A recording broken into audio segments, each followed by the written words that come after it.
I was in business with Bob Cummings, the old movie star. We were in the health and nutrition business together back in the 60s, 61, 2, 3.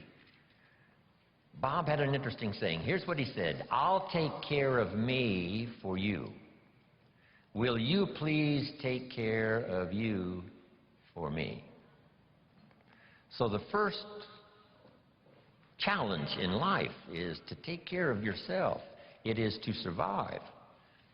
So, to produce enough to survive, to take care of yourself.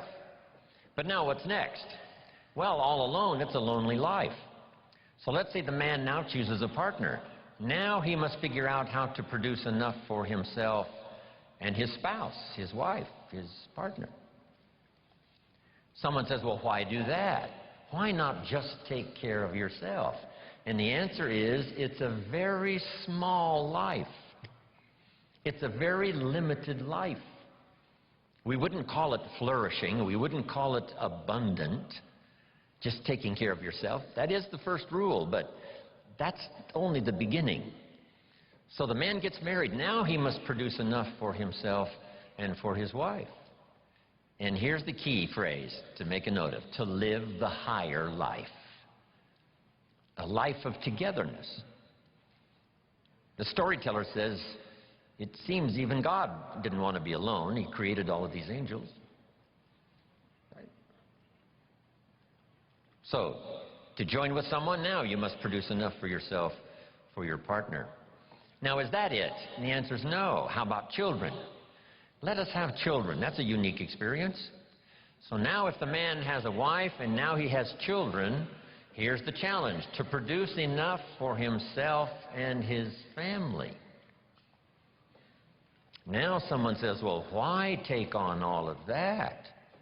Why not just take care of yourself? You could, yes, but you couldn't live this more extraordinary life without taking on the responsibility of having a partner, having some children, and live that kind of extraordinary life. So I think everybody would agree. Now, is that the end of it? No. Here's the next challenge: to produce more than you need for yourself and for your family. Someone says, well, now why start being ridiculous here? Yes, produce enough for yourself. Well, yes, if you want to get married, produce enough for yourself and for your spouse. Now, with children, produce enough for your family, but why do more than that? And jot down the answer: to live a more extraordinary life. So now the man produces more than he needs for himself and for his children, so that he can be a person of benevolence, so that he can give and so that he can share. That's the more abundant, that's the more extraordinary life. To produce more than you need for yourself and for your children. Is that it? Let's take it a couple of more steps. How about producing much more than you need for yourself and for your family?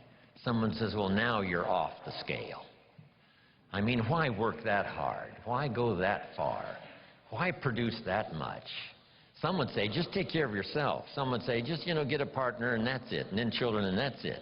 And be a bit benevolent and that's it. But why not go this next step and produce much more than you need for yourself and for your children? And when someone says, why do that? All of us know the answer, right? Why not?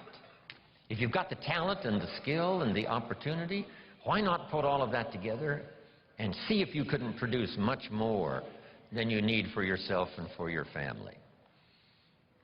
Let's say you earned $10 million this year, and you and your family only need $3 million, which would probably cover most families, right? Some families are more expensive than others, as I discovered. But let's say $3 million would, cover a big, high percentage. So now if you and your family only needed $3 million for the year, now you have $7 million to give. And someone says what?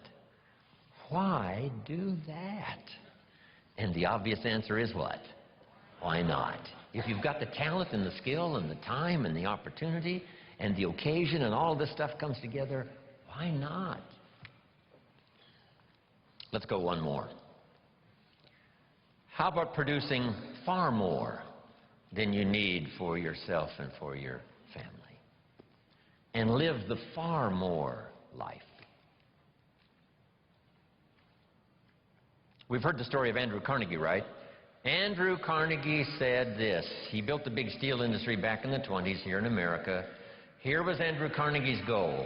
I'm going to spend the first half of my life earning money.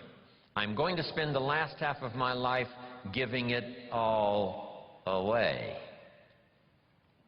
Isn't that extraordinary? Wouldn't you call that an extraordinary life? And the answer is yes.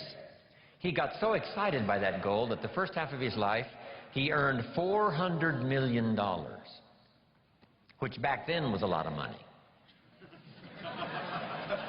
I mean, now, right, it doesn't seem to be that much, but, you know, maybe back then it would total $40 billion, like Bill Gates.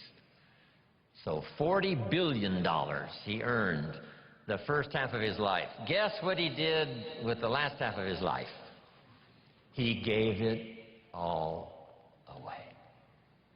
And the big question is, why do that? And the answer is, why not? If you've got the opportunity to live, design and live an extraordinary life, you know, why not do that?